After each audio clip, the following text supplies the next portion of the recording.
Hi, I'm Shauna Amick, and this is my daughter, Sarah. You want to say hi to the folks, Sarah? I've been blessed to work for the international disability ministry Joni and Friends for over 14 years now.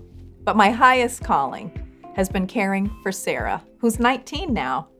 Sarah has Down syndrome and a very serious heart defect. She's the joy of my life.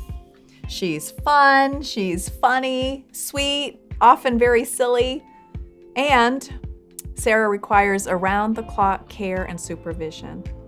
Today, I'm sharing 5 things I've learned about caregiving from being Sarah's mom.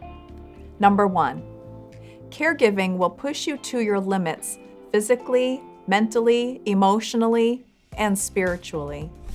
Whether you're caring for a disabled child, spouse, parent, sibling, or friend, caregiving is incredibly demanding.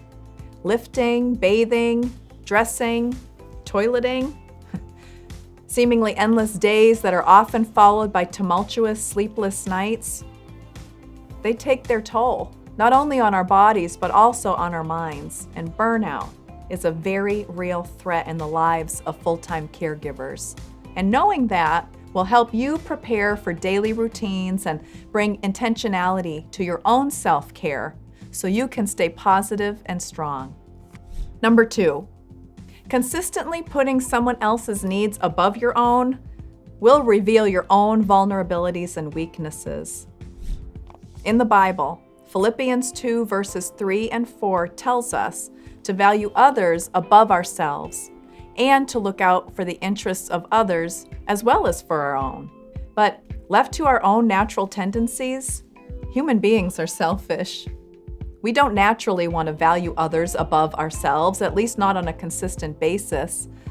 We might describe ourselves as selfless, as giving people, but it's only when we're placed in a situation where our limits are tested that we then come face to face with our own selfishness. But the good news is that once we're in those situations, once we realize our predisposition toward pride and selfishness, that's when our character is refined and self-centeredness is replaced by true selflessness. And that brings us to number 3. Serving as your loved one's primary caregiver develops, strengthens, and refines your character and your faith. Just like we learn new skills through practice and repetition, we grow and develop new character traits through having repeated opportunities to practice loving others through our actions.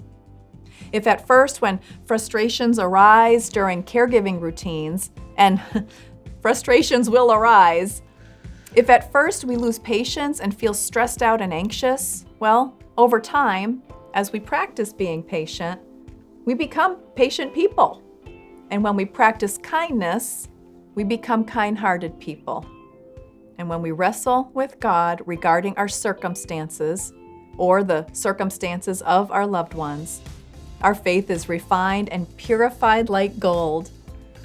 The fruit of the Spirit in our lives is love, joy, peace, patience, kindness, goodness, faithfulness, gentleness, and self-control. You know, as a young mother, I did not naturally possess those qualities, but Sarah has given me the gift of developing these qualities in me, and I'm very grateful for that. Number 4, caregiving gives us the opportunity to prove our love. John 15:13 says, "Greater love has no one than this, to lay down one's life for one's friends." You know, we say that we love our family members all the time, and we mean it. But as we all know, it's a whole lot easier to say I love you than it is to stay up all night with someone who's sick, or to clean up after someone who can't clean up after themselves every day, or to cancel our plans because our loved one needs us to stay home.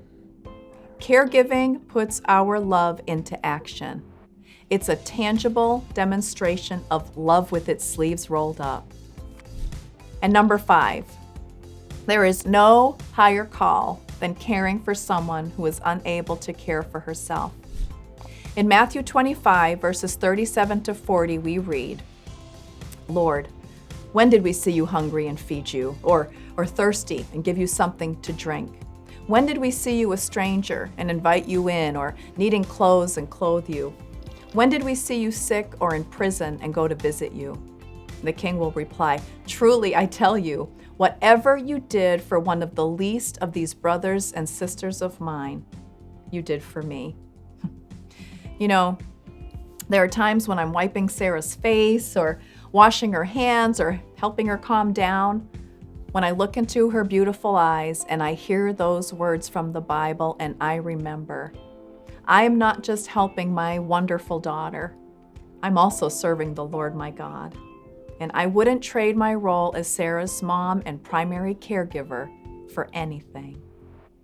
So, if you're a caregiver and you're struggling, we want to hear from you. You can contact us today at joniandfriends.org, and we'll connect you with resources and a support system right in your area. We want you to know that we care about your disabled family member and also about you.